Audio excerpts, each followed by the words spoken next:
You're listening to the Companion Gundog Podcast. I'm your host, Grayson Guyer, and we're throwing it back to old style where I actually did some interviews and things like that. Today, I have got my good buddy, Uncle Bob Owens from Lone Duck, from the Big Lone D. The Lone D. What's up, bud?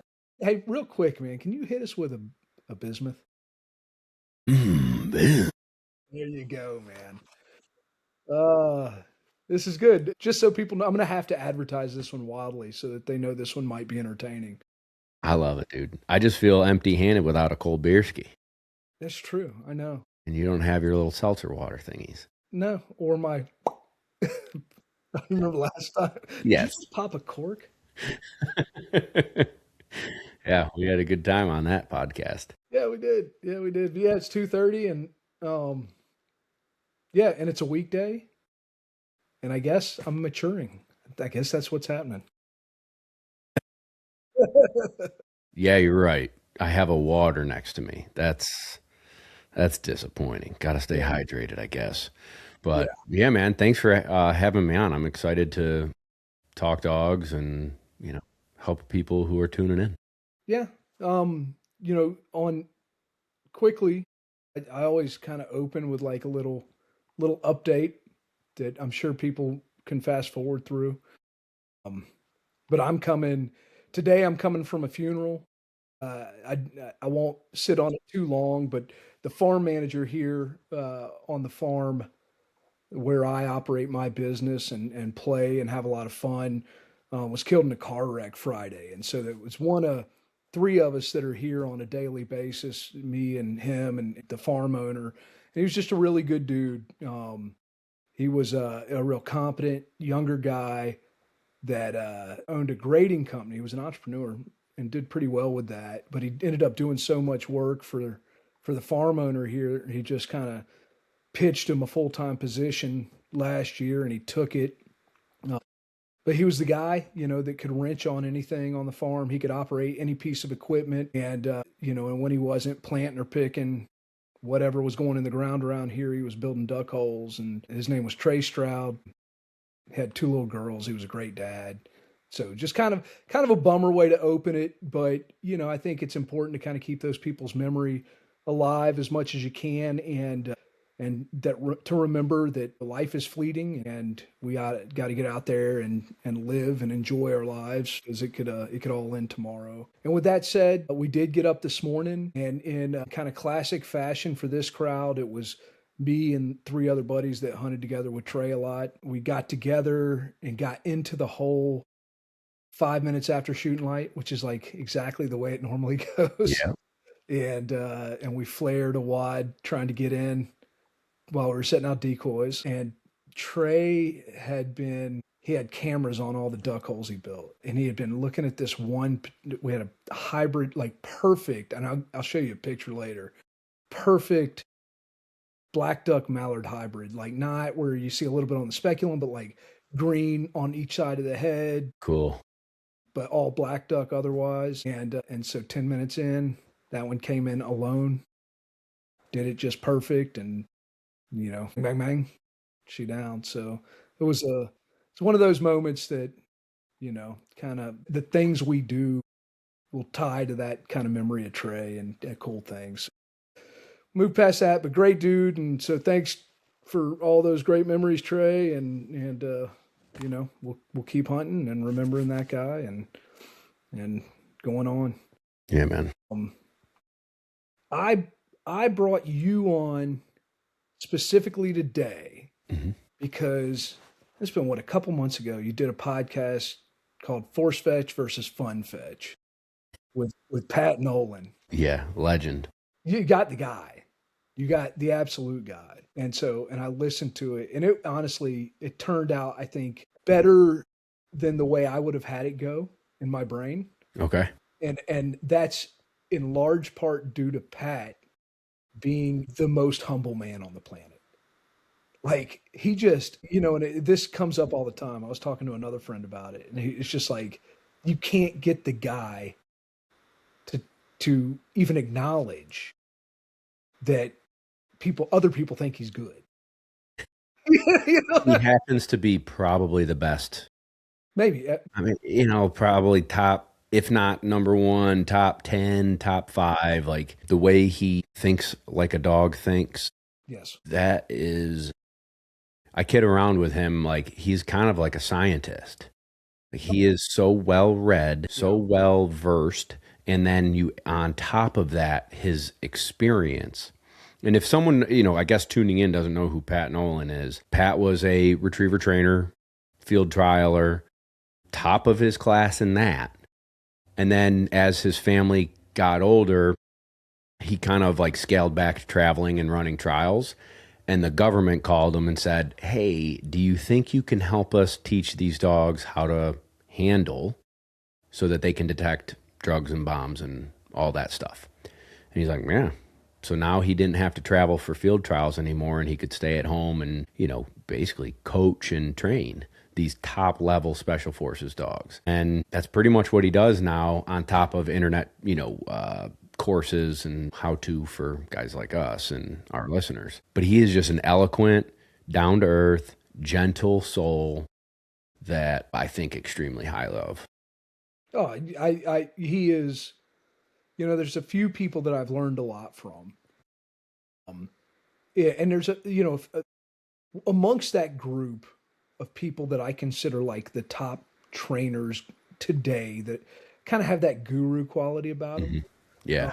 They're amongst that group. There's even a more select group that I like. I think a lot of as trainers, and then that I think a lot of as human beings. Yes. Pat is at the top of the list, and I've never met the man in person. I've spoken to him on the phone, but just like when you listen to the podcasts he's done, when you meet other people that know him personally, like he's just he's just a gem of a human being and very giving to the community, and so I've taken it, and because I'm as chintzy as I am, anything free that he puts out I've devoured.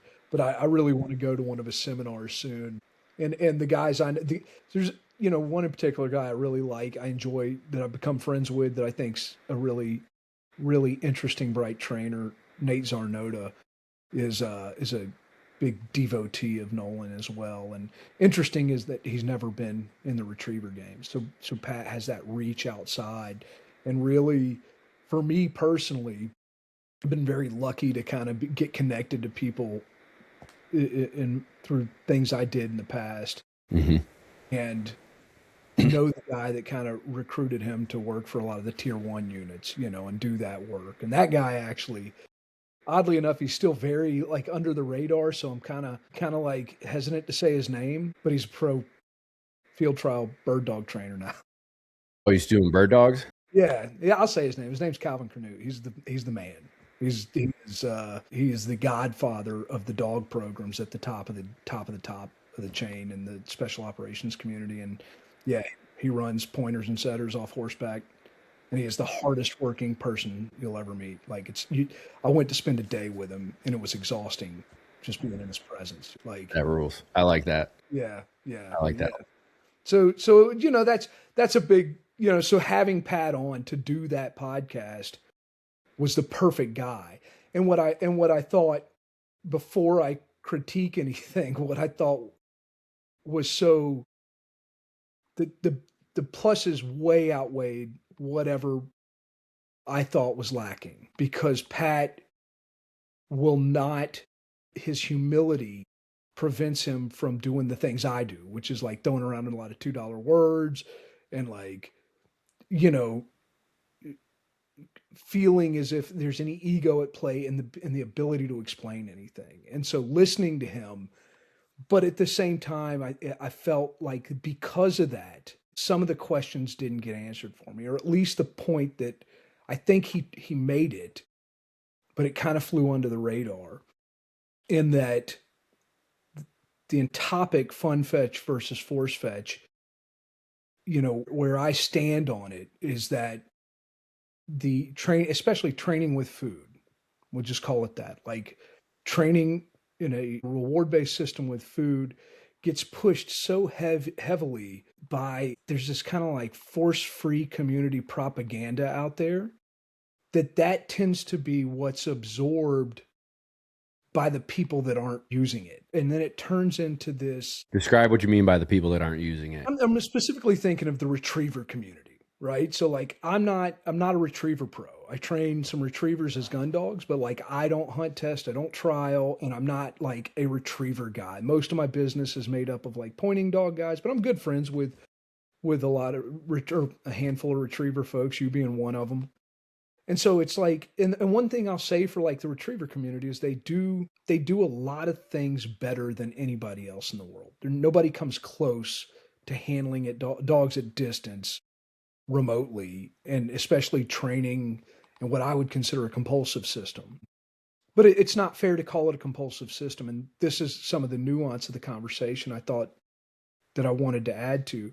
But what ends up happening is it's like the only argument for the use of food in training that seems to be what gets bounced off of that community, your community, is like it's kinder, gentler, safer, and funner for the dog, and it makes the dogs happier.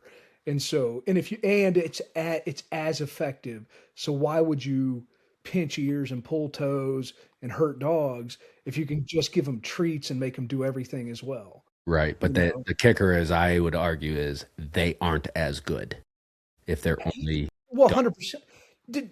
I would add the same.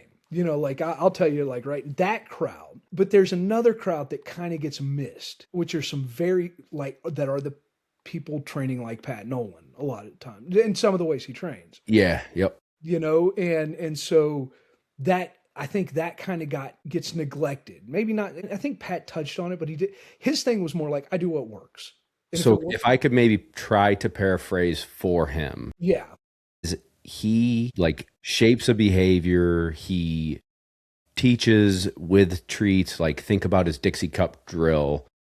And a Dixie Cup drill, he's basically teaching the dog how to run a mark or run a blind, leave his side and go get rewarded at that Dixie Cup with a treat. And it's building a sense of communication between puppy and its handler and starts developing it. He's got dogs that can look at a triple, if you will, and there's 3 cups and the dog can go bang, bang, bang and like bring things to hand. And it's amazing with the treats.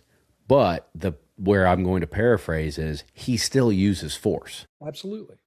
And I think that's the rub, that when someone searches the internet and sees a Facebook post from a quote unquote unforced force fetch or fun fetch, or however I wanted to bust chops about it, Pat basically said like, but I still use force. I still create a on-off switch, or like the collar is a gas pedal. It is a compulsion. There is pressure with the ear for ear pinch. And so he's using treats to do amazing things to develop a puppy that is learning how to learn.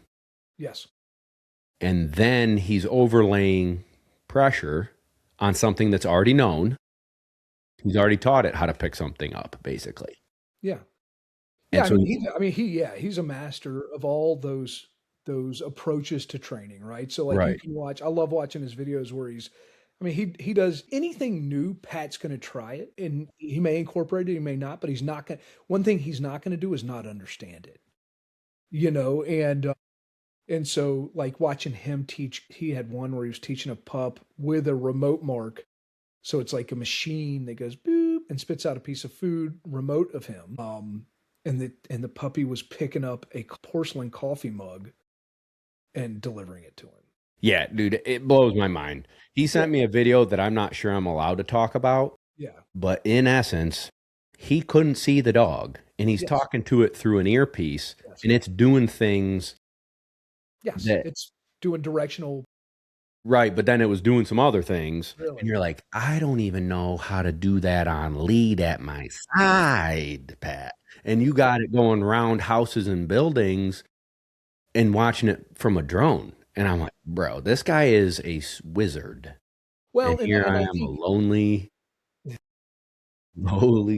dog shit picking up. I'm sure he picks up shit too. I know. That's the best part about our job, right? It is, but I think those things, right? Like, and I think that when you look at that kind of remote stuff, the intricacy Like there are certain things that lend themselves to reward-based systems, right? So it's like there's something on the other side of that wall to entice you to do it, or there's going to be a mark, a reinforcer of some sort that's going to be a remote reinforcer, but you access it by doing that thing and it's worth it. And so that's, I think when you get into that level of nuance with, or nuance isn't the right word, but like long chains of behaviors with very intricate, detailed behaviors in the mix, you end up like reward-based systems are a cheat code for that kind of stuff. All right. I agree. Yeah. That's not even where I was heading with it, but sorry. Okay. No, then let you keep rolling with it. Yeah. I mean, so I think it's easier. May I ask this? Yeah. When we say reward based, yes. Does that mean there's zero consequences for? No. Exactly. Okay. That's for everybody else. Well, that doesn't mean we can all still be reward based. Yeah. So, okay. Let me take that back. So yes, reward based. If I'm training in a marker system with food, right? There has to be a time where I'm not getting value from pressing you into the behavior. So they're not mutually exclusive, but I have to teach the concept in one or the other, right? Like I can't always exist. There are times where use an example of what you're going to teach a dog so that I can pick up what you're putting down. It just went on mute, bro. Okay. You back with me? Yep. Okay. That was at the 18-minute mark. Okay. It'll be there when people. It'll be there. All right. So because I think I'm understanding what you're saying, but for the listener, let's give an example of what we're trying to teach a dog. Well, let me use something basic. So it doesn't matter the behavior, right? So like a behavior I could absolutely force a dog into, like teaching it from a reward-based perspective, right? So if it's a marker system is going to use, say, a clicker. And this is something that's not widely understood by people that don't use it, but they have assumptions of what it is, right? But you perform it before you perform any behavior. All I'm going to do is click treat, click treat, click treat. Call that charging the mark, right? Click treat, click treat, click treat. And what I'm doing is I'm making the click represent the treat so that it has the ability to create the same process in the brain that having a treat delivered to it does, right? So we're pairing those two things, and that's Pavlov's dog thing, right? So the idea is now, like I close a distance and say, I just want you to get on a place board. The objective is to have you get on a place board remotely so I can send you from distance with no force. And so all I'm going to do is engage you in the game. You understand that to hear your click. So one thing that doesn't get talked a lot about either is usually with a clicker, and we call it a terminal marker. That means you can stop the behavior you're doing and usually come to me and receive your food. Or in Pat's case with the puppy, go to that machine and eat your piece of kibble out of that machine, right? And so it takes a long time to develop charge the mark. And sometimes it even takes a long time to start a specific behavior. But what you get is a dog that is thinking of it's thinking hard about how to satisfy its own self-interest. Right? And so in terms of going to the place board, usually in one or two sessions, once it's understood, I'm standing on the other side of the room, the dog is sprinting to the place board, slamming it, looking at me like, click, okay, come get your treat. Right? So is it more effective than doing it with the lead? It just, a lot of that depends on where you are with that particular dog. But I would argue also most times, and this is what I think gets missed along the way too, is most retriever trainers are informally training in reward-based systems, right? Because if I'm doing place board work, for me, and I'll even add the disclaimer that I'm saying it's like I'm defending reward-based systems. I don't use them hardly at all. I play with them. I used them a lot when I was doing protection sports and like working dog stuff. But there's not, to me, the juice isn't worth the squeeze in the added time, building gun dogs. And even with most of my personal gun dogs now, like I'll play with it when I feel like it, but it's a lot of effort to get a product that in the end is not really more than, in terms of what I'm looking for, there's not, not a massive difference. Not a massive difference, not an added benefit. There are things that could be considered added benefits by certain people later, and that's something I want to talk about. Okay. but and we'll come back around to it. But in like doing that, it's just one more layer. It's one more thing I have to motivate a dog in a moment. So it's like, and I start with that. And so my dog's going there and hitting the place board. I could just hold a tennis ball, get the same effect pretty quickly, right? You go to the board, I always mark. Yes, that's my marker. Yes, throw the ball. Yes, throw the ball. The DS always predicts the throw of the ball. Same effect as the Pavlovian thing, getting your food. Get the same deal. What got missed in the conversation with Pat, though, was when you asked about unforced force fetch, and Pat was very, I know he understands it, but he was really unwilling because he didn't want to, from my perspective, I don't want to speak for him. It seemed to me like he didn't want to hijack anything or misrepresent anything. And so he didn't really talk about that system because you brought up Bart and he's like, yeah, no, Bart, I respect Bart. He's a great trainer. So he does his thing. We don't really like, I'm not, into Bart, necessarily into Bart's system. And so. Yeah. So again, to paraphrase, like Pat's point of view is Bart with the knee po kind of tried to deal with this like unforced force fetch.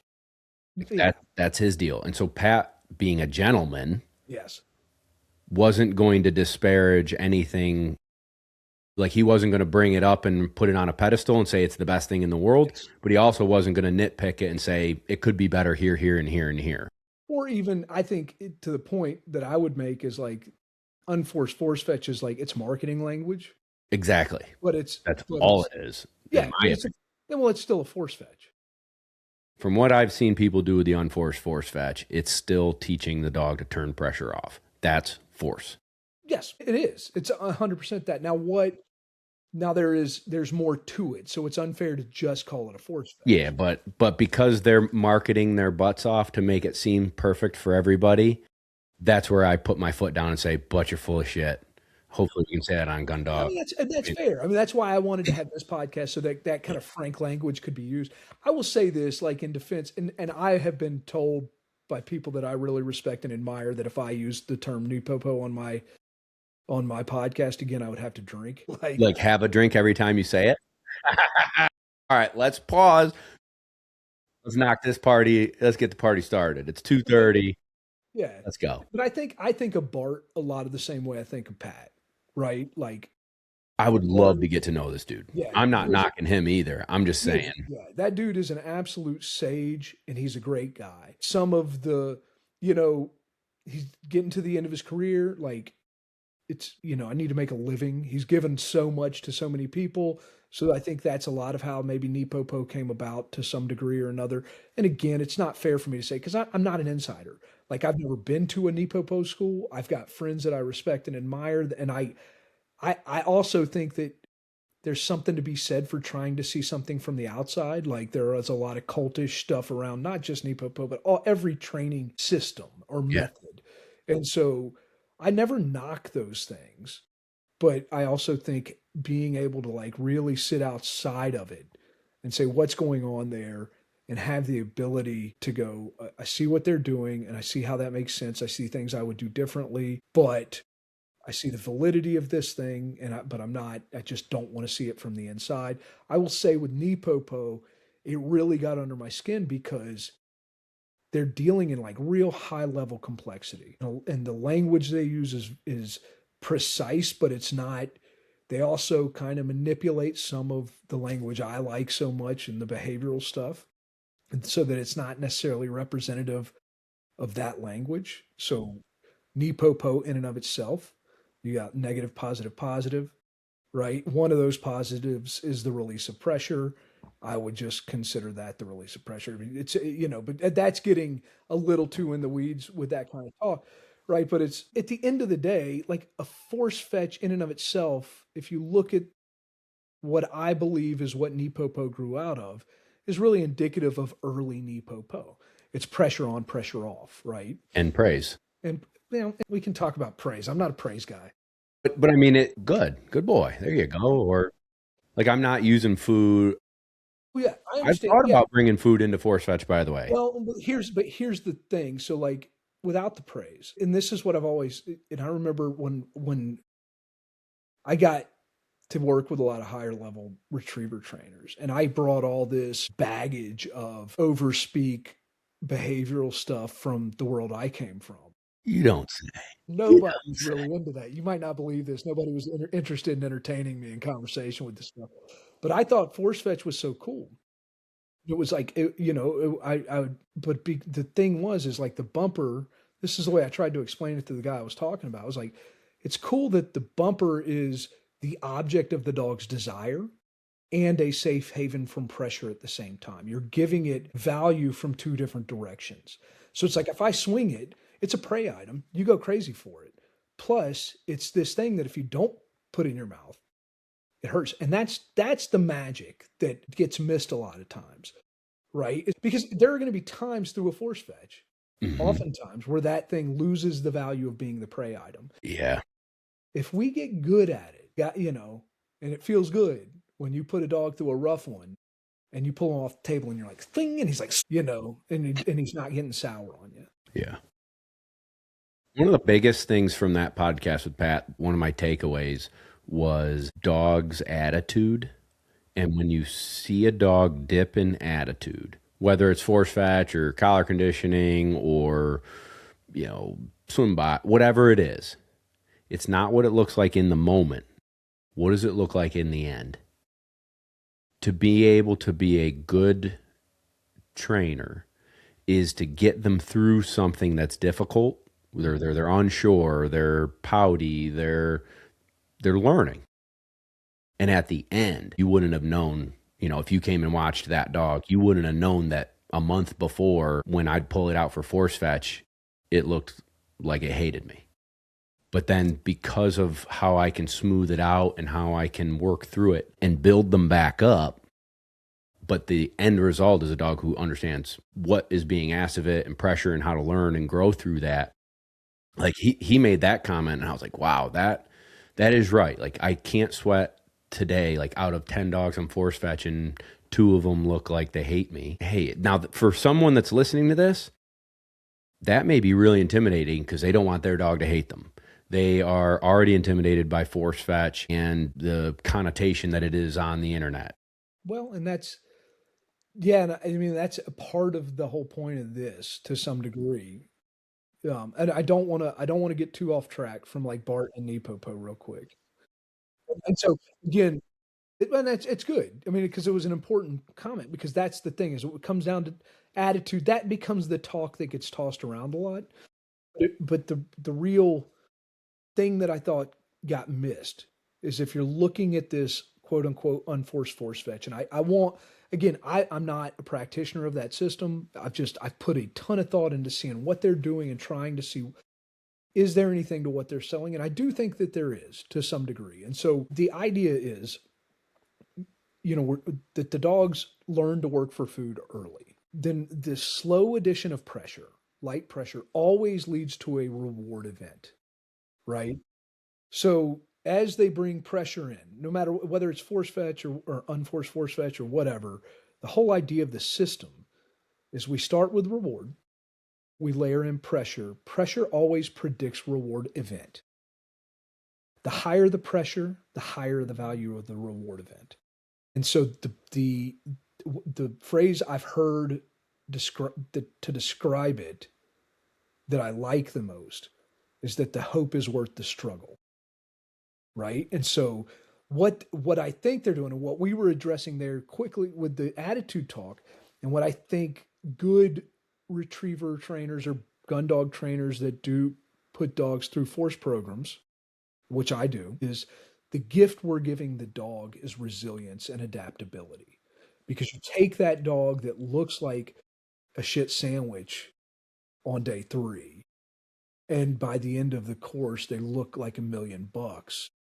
And it's because the dog gains something more. And then this gets tossed around a lot too. It's like force fetch isn't about fetch. I mean, to some degree it is, but then there's also this maturing process that happens that has to do with physical pain and a resilience to it and an adaptability to overcome challenges.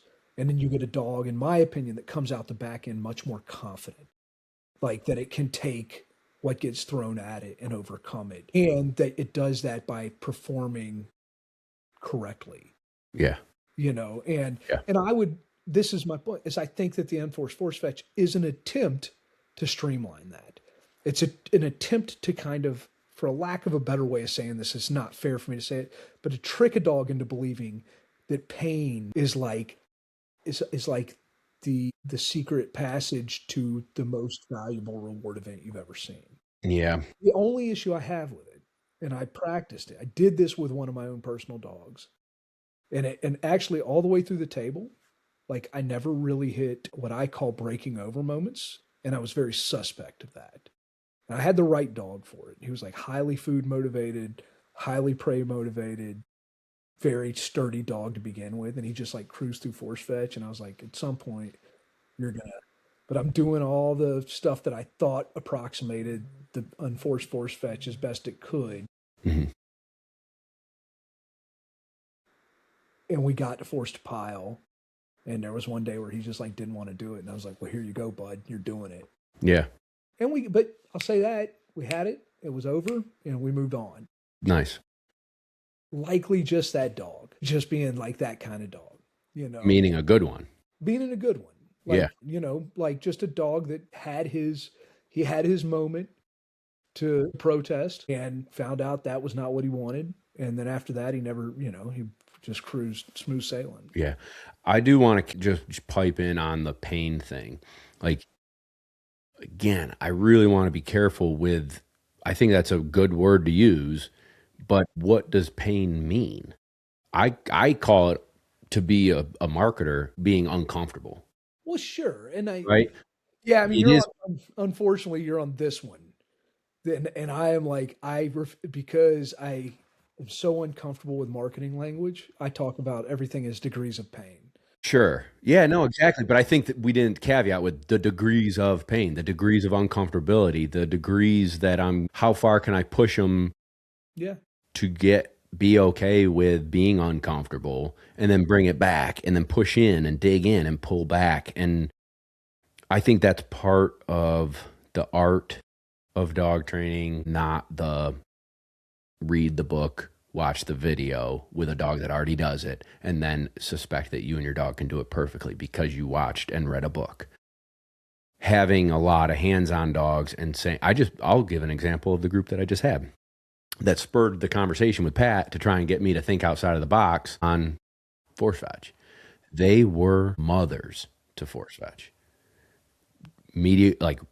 Poor attitudes out of a good bit of them. A lot of them were related, and the ones that were related were the ones that gave me more of the run.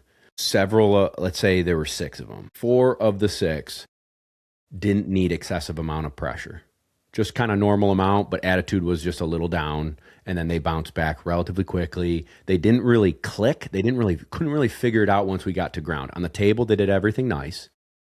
And like medium amount of pressure, nothing crazy, not a great attitude about it, but like they understood the concept.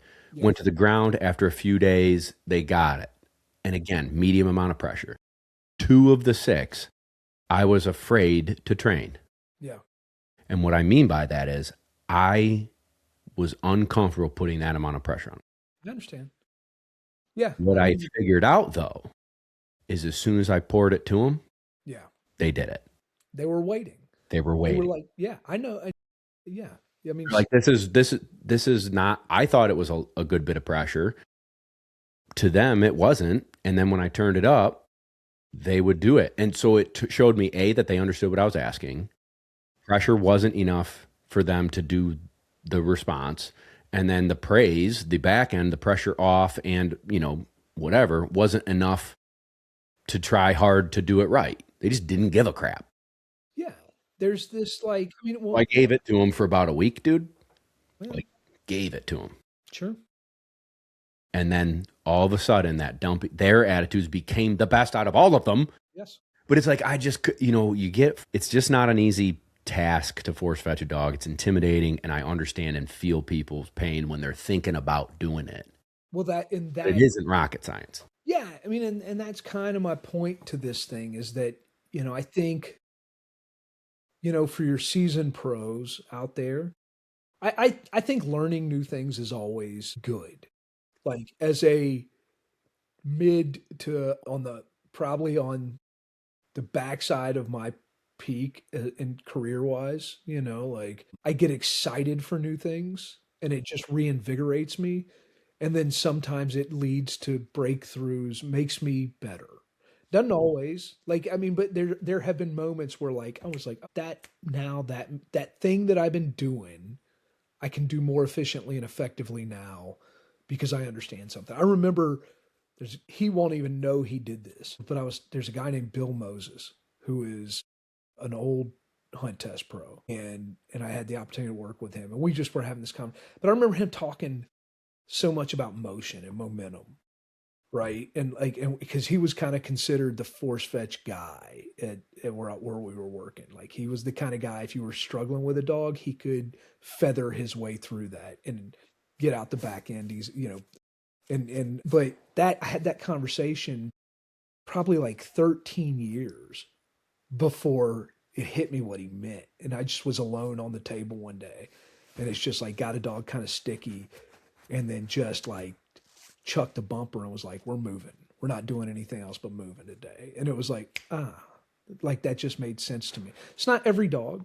Yeah. It's not all the time. Yeah. But that one was the answer. And then that son of a bitch just started like hammering everything and looked like $1 million, but it was more, I don't know how to explain it, but those are the things. So whether we're talking Nipopo, like there's no secret formula to looking at a situation and having kind of the depth of experience paired with the knowledge to make the right decision in that moment for that specific dog.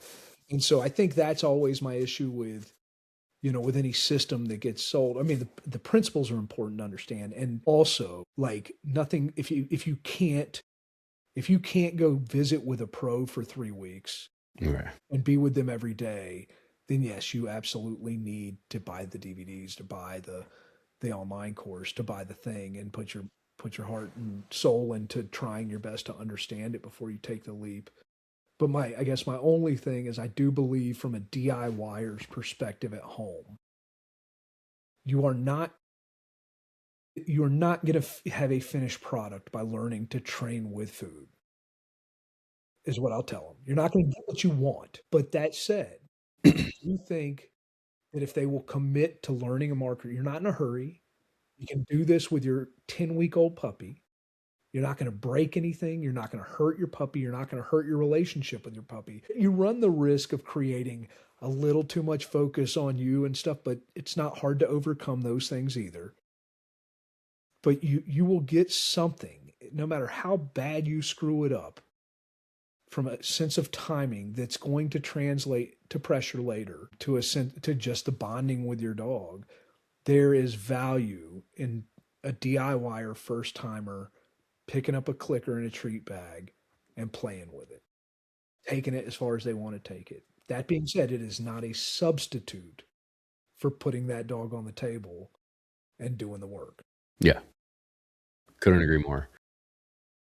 Yeah, I think the part that I always feel like I have to defend myself on is that there are times in my life, like think about sports, like a coach chews you out or chews the team out and you've got to do sprints and your people are puking on the sidelines. What does that do? The team gets better and bonds together because they went through the suck together. Absolutely.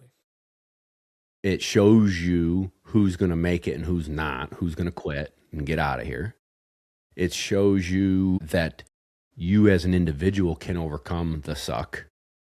And so you have that in the back of your brain. The next time you're in some sort of suck, well, I've been in a position like this. I can stand up for myself. I can do this. And I think that that's very similar to the dog, right? So if I'm defending, I still use treats with my personal dog puppies. I don't use a clicker, but maybe I'm getting 2 puppies in 2026. I'm going to try the clicker because who gives a crap?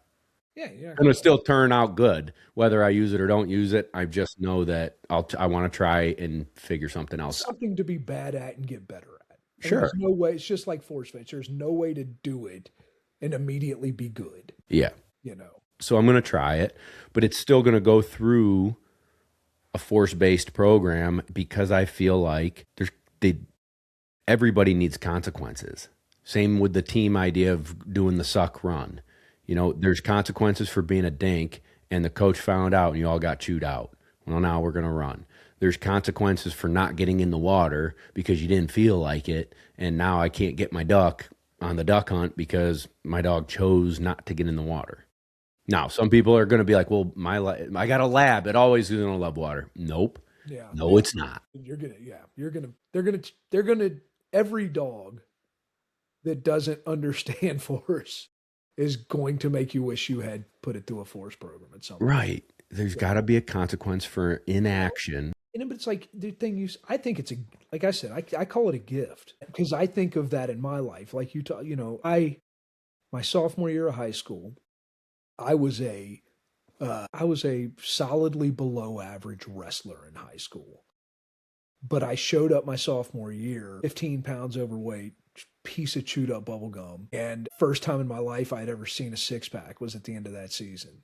The first time and it was the first time I ever decided I wanted something bad enough to hurt for it. Now, that being said, the argument, and I have these arguments in my head all the time. It's like I had the agency to make that decision of my own free will to go put myself through that. My response to that in my own argument in my own head is I'm responsible for my dog the way I am my kid. And I don't like to compare children and dogs a lot because I think it gets overdone. But that being said, their safety, their health, their general well-being is my responsibility. And if I never show this dog adversity, I'm not preparing him to handle it when he finds it without me. And so, of course, it has the added benefit of when I say back, you go get my duck. But the real gift is now I've got a dog that has a confidence that cannot be gained without suffering adversity. And that goes for every organism on the planet, but humans in particular. We can't, and so I think when we baby the dog and we only teach them to work in their own self-interest. Right. Well, I mean, even escaping pressure is still in your own self-interest, but only work for the benefit of the reward. Right. Then we're not preparing it for the adversity. Exactly. And what if the reward isn't worth the squeeze, right? Like that's the part of the positive only that doesn't make sense because I don't always feel like eating steak. Yeah. Well, I love steak. Oh, well, and I think that to defend Nipopo, I'll be hammered by the end of this if I actually played the game I should be playing right now. that the objective of that game is to build a tolerance to pain. Yeah. And adversity. I would need to learn way more about it because it just doesn't make sense to me to I don't want a dog that's resilient to pain. Well, you want a dog. To me, that in my brain, that makes me say that you've got to make them. I don't mean protesting. What I mean is like can handle pressure, right? And make good decisions, okay, without falling apart. Yeah.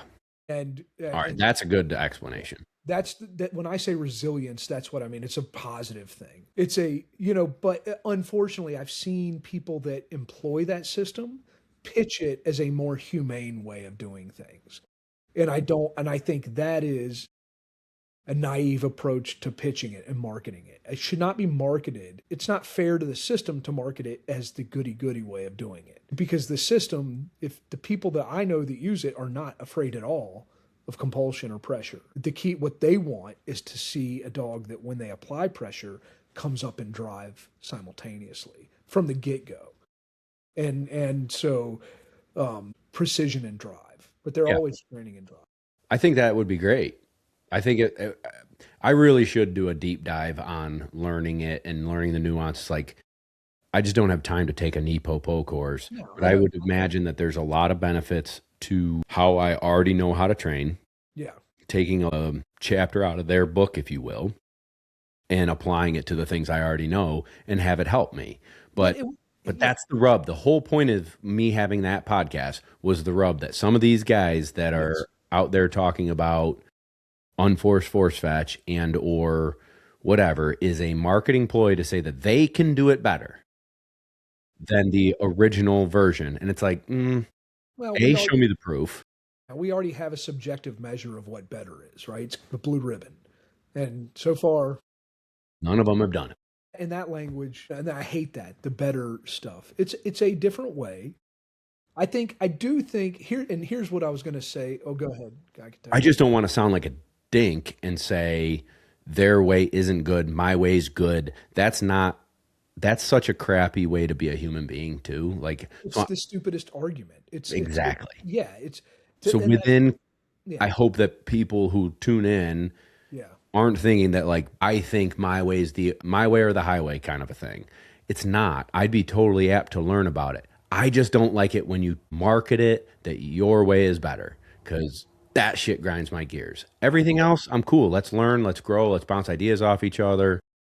Well, I think it's also important to think of what it grew out of, right? And so it grew out of this thing called the NVBK, which I've never played. I've never even been over there. So the NVBK is Belgian Ring in Belgium.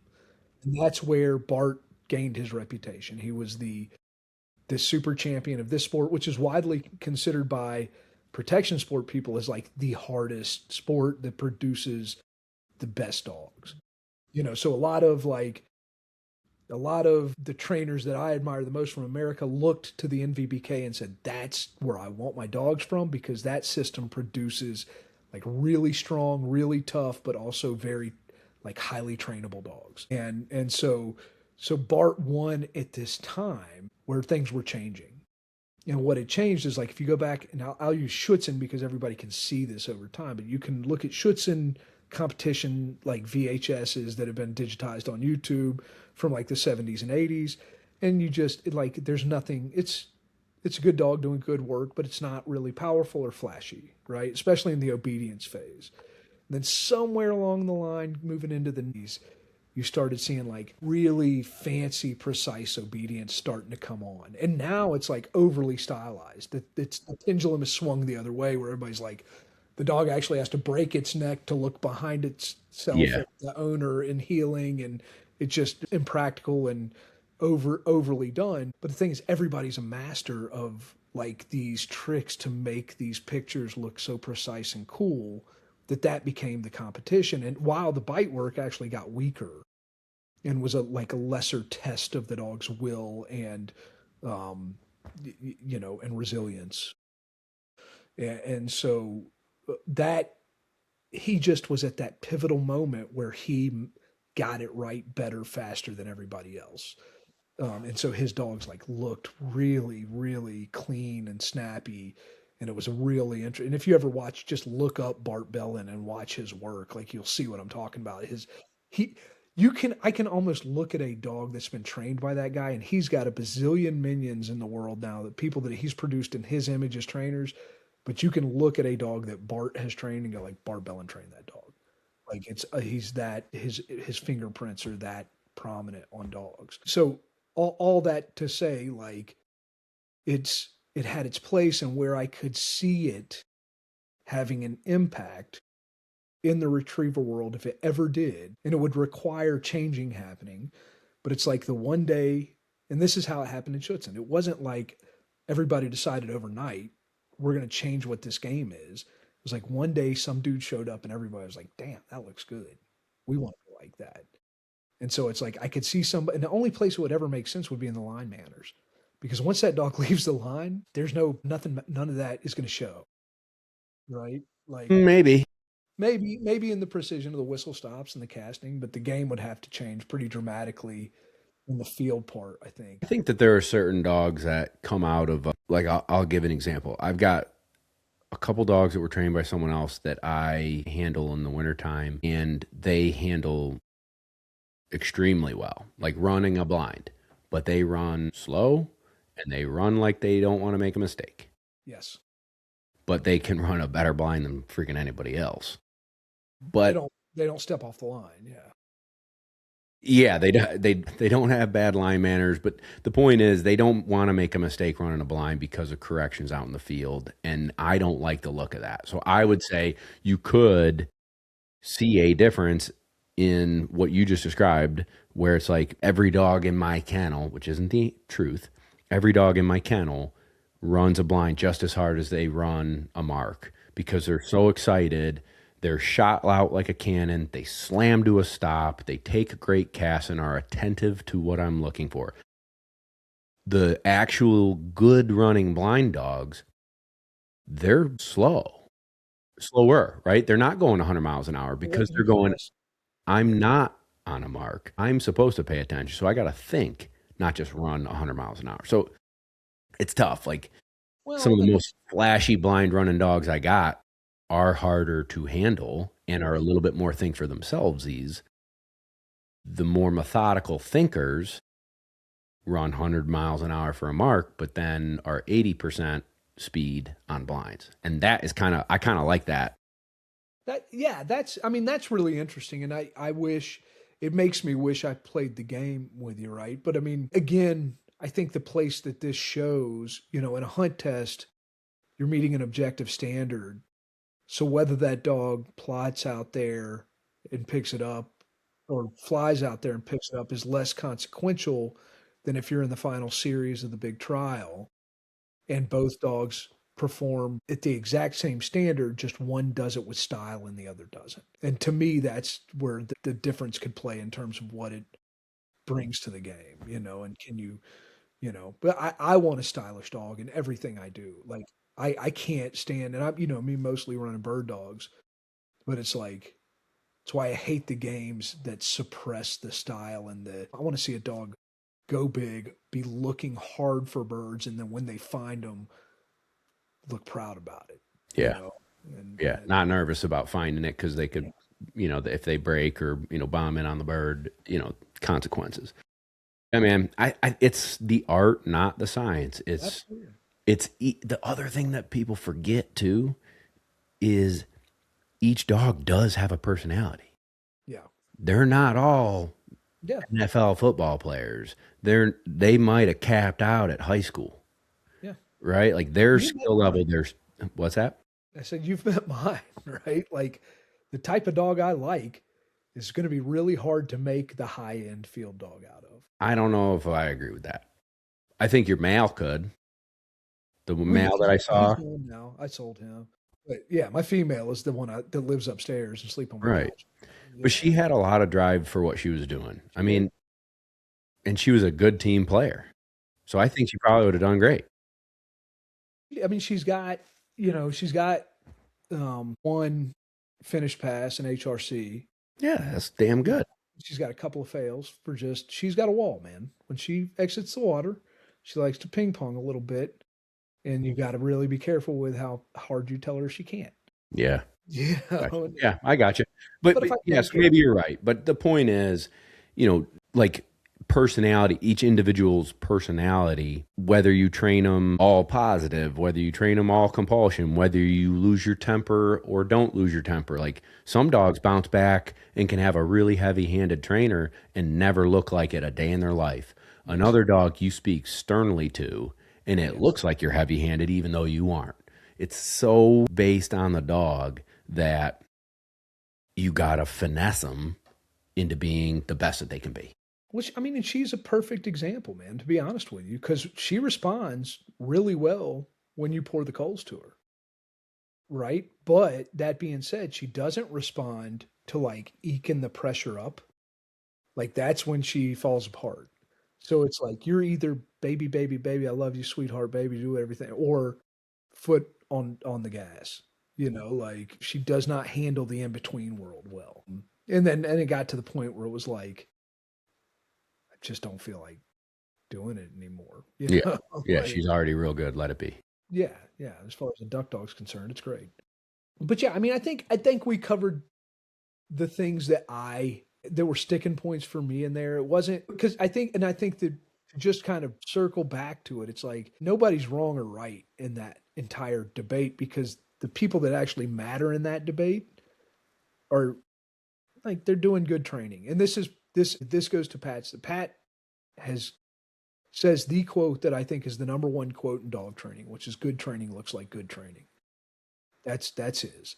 And so whether it's NEPOPO or whether it's just a regular straight up force program, the way I do it and the way you do it, it's not a better versus worse thing.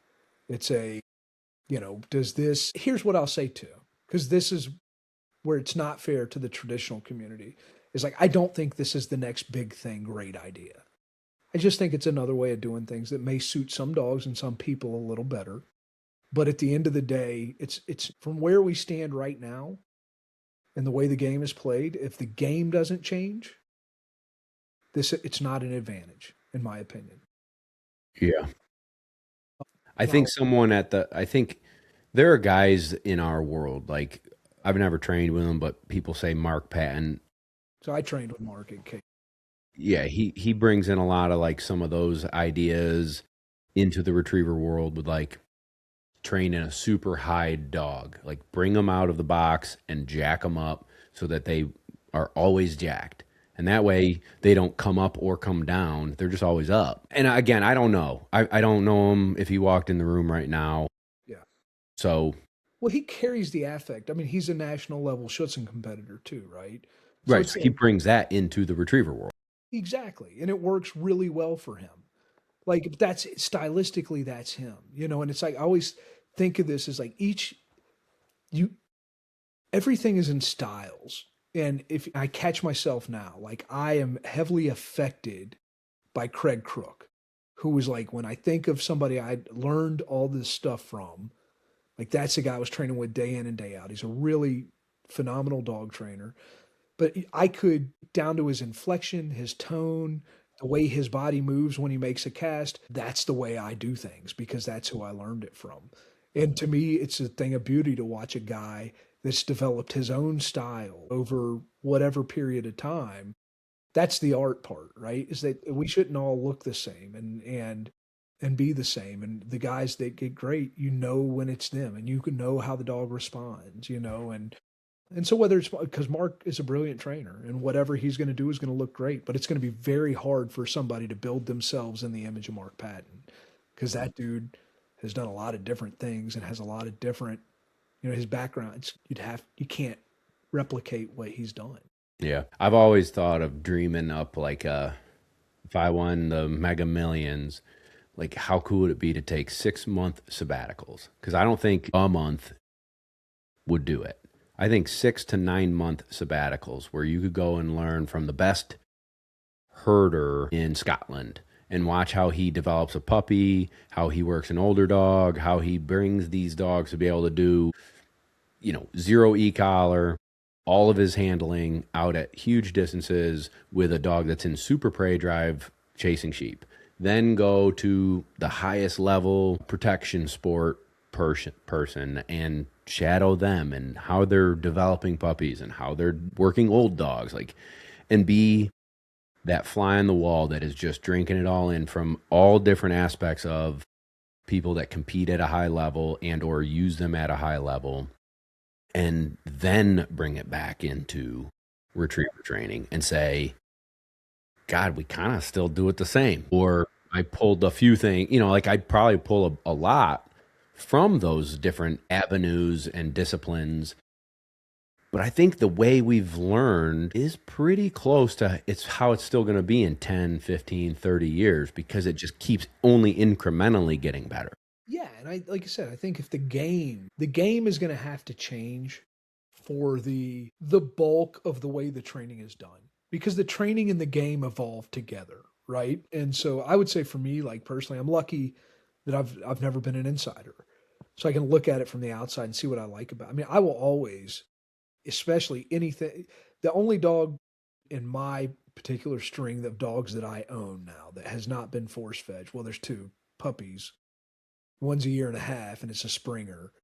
And I'm just not sure I'm going to force breaker. I don't know. Like I'm just having so much fun not doing things the way I've always done it, but it's just experimental play. But there is a very good chance that one day I just go, I don't like that. Get on the table. We're going to spend the next 3 weeks like this. And then we're going to go to the ground, do whatever. But that being said, I'll never own a lab that I duck hunt with. That I'm not going to build as if I was going to hunt test it. There you go. I may not hunt test it. Right. But there's the value is there. I mean, the system came up for a reason and the game looks the way it does and the training looks the way it does for a reason. Yeah, that's a funny thing. Like if someone's listening and go, well, I don't ever want to run a field trial or a hunt test. like, or I'll get a client like, I don't need ribbons. I just want a great duck dog. The process is the same. Like how I start a 6-month-old puppy until he's 10 months old and graduates is exactly the same as if at 10 months old, he's going to then go on to become a master hunter. Yeah. Right? Like I don't do anything different. The only thing I do is add more hunt 'em up stuff.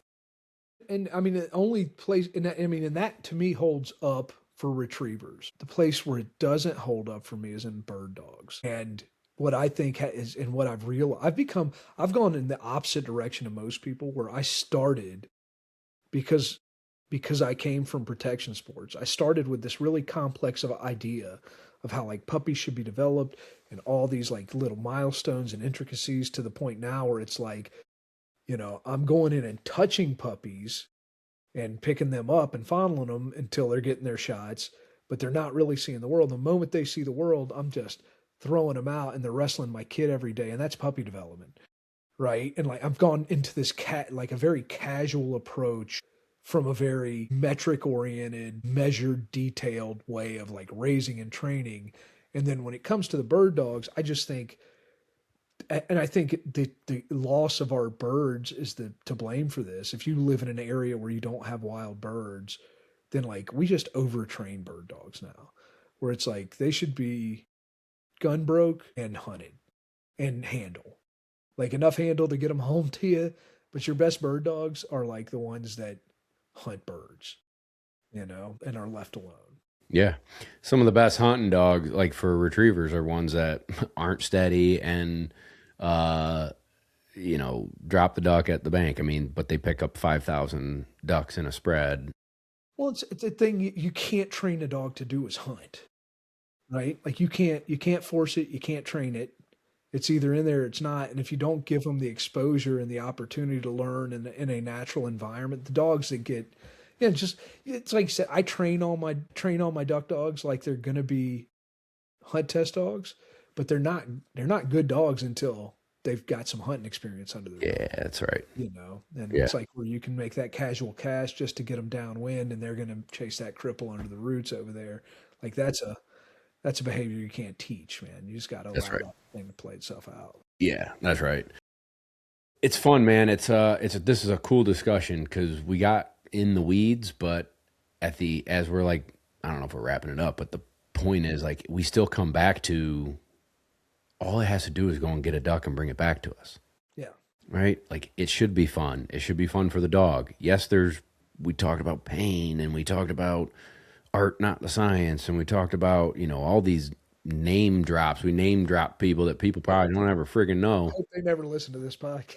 Yeah. And it's just like, but at the end of the day, our goal is to take a nice puppy and make it a really nice duck dog. Yeah. And there is a process to that. And it's not rocket science and it's not overly hard on a dog.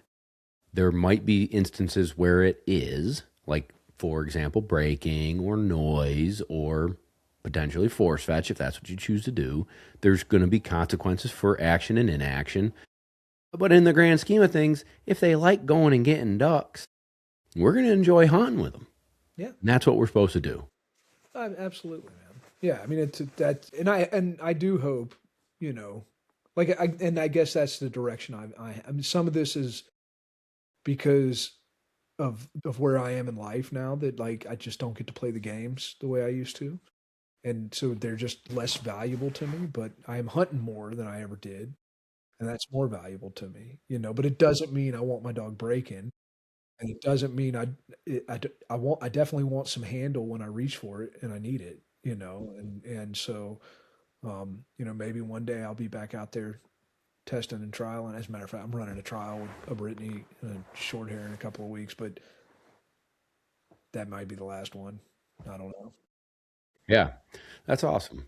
I think it's fun. I mean, I think it keeps pushing me to get better and be creative on my setups, right? So that I don't just exercise dogs on, they went and picked up 7 marks today. And like, but what did they learn, right? Like if I put marks in certain places and there's just really cool ways to think about how to keep moving that needle forward for both you as a handler and your dog, that because of hunt tests and field trials, it keeps me guessing. And you also, when you do go to those things, you don't want to suck. No. So like you really put effort into making them great. Well, they're so important. Like, I don't want to in any way diminish the importance of tests and trials, all of the games. Like, they're absolutely necessary for genetic selection. Well, Want to have this conversation? Well, so not for me personally. I breed to a lot of dogs that aren't titled, but I don't have to market my puppies to the general public necessarily. So I can put my hands on a dog, and especially if they've been bred before, I'll certainly make a decision to breed to a dog with a lesser title or no title over a highly titled dog based on your experience with that dog, my anecdotal, perception of what's going on with these in particular dogs. But that being said, in the grand scheme of things, we need it. Like, we need objective standards. I agree. I think 85 to 90% that the hunt tests and field trials are showing you are a great indication of a dog we'd want to own and breed and own a puppy out of. But I do think because training has gotten so good, yes, that we can get a dog that has no business 10, 15, 20 years ago being a master hunter. Because training has gotten good, we can get them there now. They can be a master hunter. So now it's definitely not a standalone thing, but it will expose some holes too. I agree. But like dogs that maybe look like $1 million can have something exposed in a test or a trial or in training for that otherwise wouldn't have been. Sure. But no, you're absolutely right. Like, that's why the game has advanced to where it has. If you look at it, you watch, and I love watching like cruising YouTube for the historic videos of trials in Long Island from, the 40s or whatever. Oh yeah. But today, none of those dogs would be able to step to the line, not with the level of training with the level of the training they had back then. Yeah, exactly. I watched one. It was pretty cool. And it turned out to be pretty hard. Like if you looked at it from maybe like pretend there was a drone, like a lot of like really short swims, a lot of cattails and multiple reentries. And it was a very hunt testy, but it was a trial. And they had made a comment like that they were breaking sheet ice to like open the water up and let the sun like melt it off a little bit. And like, there are dogs that just don't like that. And therefore the guts wouldn't have been there to go and do the work. Like, it's pretty cool. We've talked about this in the past, and now we're just kind of for anybody that has lost interest, you're no big deal, whatever. Yeah. Now we're just talking because we enjoy talking. Let's go. No, but like, we talked about it a couple of years ago. I do think it would be cool. Like, I hate to add another game. There's enough games out there, in my opinion, to some degree. But just a live game, live shoot, Yeah. Well, that's how the British do it, right? Yeah. You're going on a real hunt. The bird lands where it lands, not where. Right. Or it runs. I think there's a lot of benefits to the way they do their trial. I think they nitpick certain things that don't need to be nitpicked. And I think when you're trying to pick a winner, the inability to manufacture where that bird lands so that everybody kind of gets a fair shake at it. Well, you lose. You're definitely going to lose good dogs in those kind of trials. I think this system, I paid a lot of attention to it. I think it's as fair as it can be for the way they do it. Yeah, I do too. But it's very much akin to a bird dog field trial in that it's very dependent on the subjective opinion of the judge. And so what you hope is on that day, you got the judge that's going to pick the best dog. We talk about grit and stamina and toughness, things that are very hard to kind of pin down. And a good judge hopefully sees that and rewards it. Well, like I went to Wisconsin last year to grouse hunt, and I walked the course for a cover dog trial. And so if you're a listener and don't know what a cover dog trial is, you're running real wild birds. And it's grouse and woodcock. But this was a grouse trial. So if your dog pointed and did amazing, but it found 3 woodcock, or my dog found 3 woodcock and Grayson's dog later that day found one grouse and did a good job. Not even great job. Mine did great on the woodcock, but he did a good job on the grouse. Grayson wins because it was a grouse trial. Yes. And it's like, you're walking through the woods. I might hunt all damn day and not find a grouse. Well, and there are grouse championships, and you have to have work on grouse to win them. Yeah. That's what I mean. But they're not all grouse trials, because there are a lot of cover dog trials where work on woodcock can win. Yeah, but I'm just saying that was a grouse trial that I was at, and I got to watch a couple dogs point woodcock, and I'm like, you're telling me that dog just smacked that and may not win because it ran an hour and didn't find a grouse. And he's you also know, as a grouse hunter, like a dog that can handle a woodcock may not necessarily be a dog that can handle a grouse. And so you got to demonstrate, you got to show me you can handle a grouse, Yeah. And but in that original, like, you're on a course. You picked this course H. Yeah. Oh, and it's the luck of the draw. There's not a grouse on that course some days. Correct. I'm going to run. So the trial I'm running is a woodcock trial in a couple of weeks. And last year we canceled the trial because we had that weird cold front at the end of January, and there were no birds. But yeah, I mean, there's a really good chance that I ran a wild field trial on quail in South Georgia in December and went birdless on my first run. And it was cold that morning, and I drew running at 7:45 a.m. and like the quail are covied up tight deep in the woods, and the people running at 1 p.m. that day, those quail are out feeding and moving on the edge of the fields. And, it's just, that's wild bird hunt trialing, and it's a part of that game. Yeah. But I get it. Like, I mean, I get it. It's a lot to travel to North Dakota to go run a wild bird trial. He's sick though. Yeah. I really just want to retire and not have to do our job, and we can just go fart around doing all fun stuff. I know, man. I know. That'd be sick. Well, you're coming down for long. I'm in my semi-retirement period right now, which happens between the 1st of January and... That's how I am. Yeah, that's why we can do a 2:30 podcast. All I had to do was clean puppies today and play with puppies, and they go home this weekend and next weekend, and then I head south, and then it's full tilt. Like, there is no 2:30 podcast. It's 7 p.m. podcasts, 8 p.m. podcasts. Yeah. Yeah. Back to the grind. Well, tell me what you got going before we start heading towards the end of this podcast. What things are happening at Lone Duck. Yeah, man. It really is kind of, in essence, same old, same old. So, we train from mid-January till mid-April in the South. And so I'm ramping up that. So when those puppies go home, I'm going to be going south a little bit later this year. We'll compete. I've got to run some hunt tests to get a couple dogs or master title.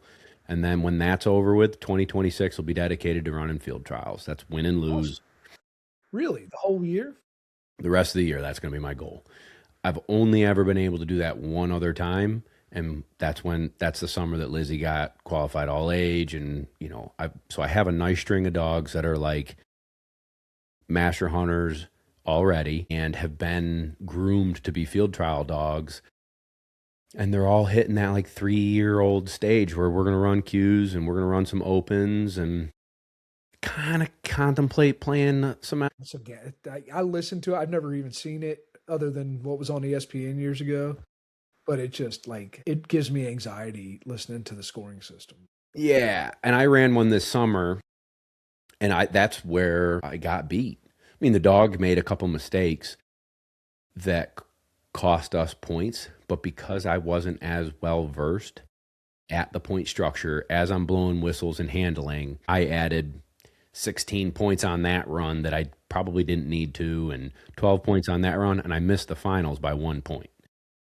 So I think it would be one of those things where after I run 3 or 4 of them, now you're kind of chalking those up as learning experiences. And then as you get better in your head with the rules and the points and can do it in your head real quick and then have that instantaneous reaction. And I think of it, and I don't know. Like, I'm just based on what I've heard. It's like, instead of thinking like this on a blind, I'm thinking like he can leave as far out as he wants. I'm not touching this whistle. No, it's not like that. Yeah, because you're getting points for being outside of corridors. Yeah, I mean, it's more like this. Like, you're threading a tiny baby needle, and if you're outside, like when I judged it, we Yeah. put decoys in certain spots and stuff Yeah. like if you're to Keyholes the left, everywhere. Yeah. yeah, well, it's not even keyholes to the dog, it's keyholes for the handler. So they could avoid some difficult things by Right. staying to the left of this decoy. So I Yeah. could use less whistles, right?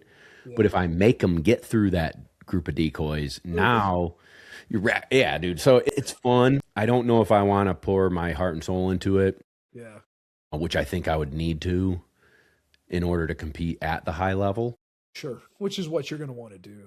Right. Why do you want to show up somewhere and get I get seventh it. place? Get out of here. I get it. So I think I'd I'm like excited to to go hear you ahead. go the trial route though, the more competitive stuff, because I think that suits your nature. I mean, you're an athlete, you're a competitive dude, and I like trialing, and I've tried to explain this to people. I don't, especially in the pointing dog world, the thought of hunt testing pointing dogs just like I would sooner become a painter. Like, it just sounds miserable to me. Yeah, it's not for me in the hunt test retriever side, but all right, There's for enough an to keep example, it stimulating. I think in the hunt test pointing dog world, I feel like I'm again operating against what I want to see in the dog, sure. get it through testing. Yeah. So I don't mean to compare those two things because no, I mean hunt testing is challenging.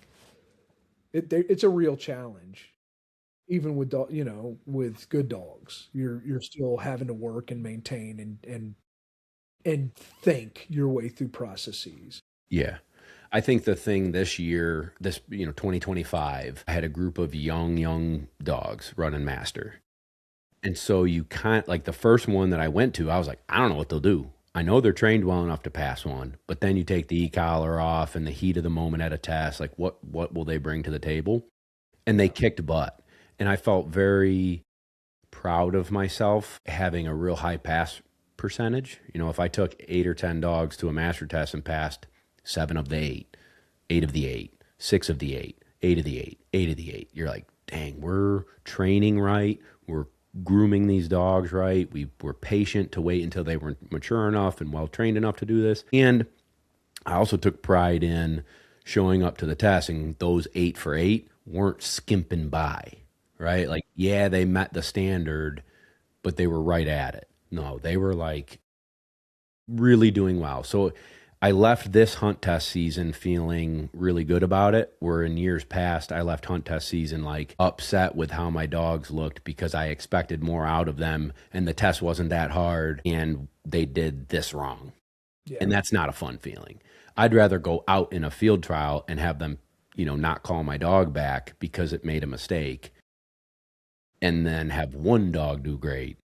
So I don't know. Long story short, my game plan is if I do the math right, I should be done running hunt tests by April, maybe into May. But so that means all spring, summer, fall, I can run some field trials. And I'm going on an elk hunt. Cool, man. Yeah. So that's a bucket list thing that I've always dreamt of. And so that's something to look forward to, and then as far as business goes, for the last probably 10 years, I had the idea of coming up with a course. Cornerstone's now out, Riverside or whatever, not Riverside, we're on Riverside. Riverstone people like Freddie King, everybody's got one now. But I just had this idea. And so we, over the last 5 or 6 years, have been pouring into teaching people via the podcast, via my YouTube channel. How can I be a voice for our sport, careful with how I speak, and I'm not trying to sell it that was my gripe earlier in the podcast. If they're still listening, they're hearing me gripe about people trying to sell them the best way to do it. I don't like that. Yeah. But I want to put out information that can help a majority of people do it on their own, the DIYers. That's how I started before I was a professional. I read every book, bought every DVD, trained with some different pros across the East Coast, and, learned. And so if I can put out a product, aka my YouTube channel and the podcast, that can help someone learn how to do it themselves, that's amazing. And so over the last 5 years, YouTube has been this database for people to learn from. But the way YouTube is, it's not chronologically ordered. So from an 8-week-old puppy, you might see a video, and then the next video that comes out on YouTube is Rambler doing T pattern. And then the next video is a blind retrieve. And the next video is place training with a 3-month-old. This kind of gives you like, well, at what stage should they be at this? It is in essence a chronological order. It's a catalog. It's a guide that will help you take that 8-week-old puppy. And because I've got so many videos, you know, like the Zero to Duck Dog course is 117 videos. Yeah, that's awesome. It's a lot. It's not one video of teaching place. It's not one video of heel. Yeah. It's like tons and tons of information to hopefully, when we talk about different personalities and quirks and not showing a dog that already knows T pattern and showing you how to do T pattern, it's a dog that screws up T pattern and how I work through it. It's a dog who does it medium okay. It's try this, try this, try this, try this as you're doing T pattern, right? So it's kind of a, or force fetch or steadiness or introduction to water or introduction to birds. Like not every dog wants to pick up a bird right away. What do you do? Okay, this is what I did with mine. Like, you know, and I'm really glad you did this. And I'll tell you, like, I listen at this point to 0 industry podcasts. Yeah, me too. Unless it's yours. Well, thank you. Like, well, I'm not saying that just to blow smoke up your ass. I mean, like, you're actually an entertaining dude, right? And like, I'm not trying to make you uncomfortable, but like, you have a gift and the ability to communicate. And there's a lot of options for people to go find stuff out there. But I actually, half the battle is like just getting past the affect of the person you're dealing with. And one thing I really always have appreciated about you too is like you approach teaching, and it's not just a humility, but from the understanding that, you know, there's all the cliches of there being a million ways to skin a cat, but also like nobody knows everything. This is the process for figuring it out. Learning is not about knowing it all. It's about how do you solve problems and what kind of experiences are important and think, you know, and so you do a really good job with those things. That's why I like not just that you're entertaining, but you also have a humility in your approach to talking training and to teaching that doesn't put me off the way I get put off by a lot of other things. So I think I would certainly, I'm sure anybody, it sells itself, you know, if people are familiar with who you are and your kind of teaching style. And so, thank you. Yeah, man, I think. Yeah. So that was in 2025. That was our goal, was to make that course available and to put it into a platform that was easy to digest. And so we did. So it's called Zero to Duck Dog. Because we already had a ton, we did an advanced course as well. So if you've already done a Zero to Duck Dog, right? Steady, force fetch, picking up birds, land in water, live birds, you know, they're a ready to hunt dog. If you already have that, now we want to learn how to do handling and blinds. That's the advanced one. So now we've got those courses available to people. And, you know, if they listen to this podcast and would like to jump in, I figure I'd give them a 20% off discount for making it an hour and 30 minutes into our podcast. Yeah, they survived. If you made it this far. Very few of you got your reward at the, you know. Yeah. So it's Companion Gundog Podcast. We'll call it Companion 20. So if they use that code at checkout, Companion 20, they can get 20% off any of my courses and allow me to help them do something that's difficult and fun. So that's cool. But other than that, man, my main goal in life is to learn a little bit better balance, which is hard. You know, a lot of it's about working and puppies and training and podcasts and YouTubes and all that stuff, and slow down and enjoy the ride as well. Yeah. You do, you know, we had, you know, shit, man, you're a busy dude, but you're also like the guy when, you know, whenever we catch up, you're not going to be too busy to enjoy those moments, you know, and so I hope, don't burn yourself out. That's always the big one. And don't get anxious about worrying about the future and shit. But I know you're going to go out and live because that's what you do, right? That's what makes it compelling listening to you. But yeah, bro, thank you. Thank you for coming on here and doing this with me. Thank you for rewarding the companion Gundog Yeah. Podcast audience. Heck yeah, dude. Mom, I hope you're listening. You got 20% off Bob's course. Thank you, dude. I appreciate you having me on. I just enjoy talking with you. And so if we press record and people enjoy it too, that's They will. They will. There's cool people out there. There's kindred spirits out there. They're listening. They're paying attention, Absolutely. And tell Kev I said hey. And the rest of the Owens clan, and enjoy the snow, and we'll do it again some other time. Sounds good, brother. Thank you. Thank you everybody for tuning in. Appreciate it.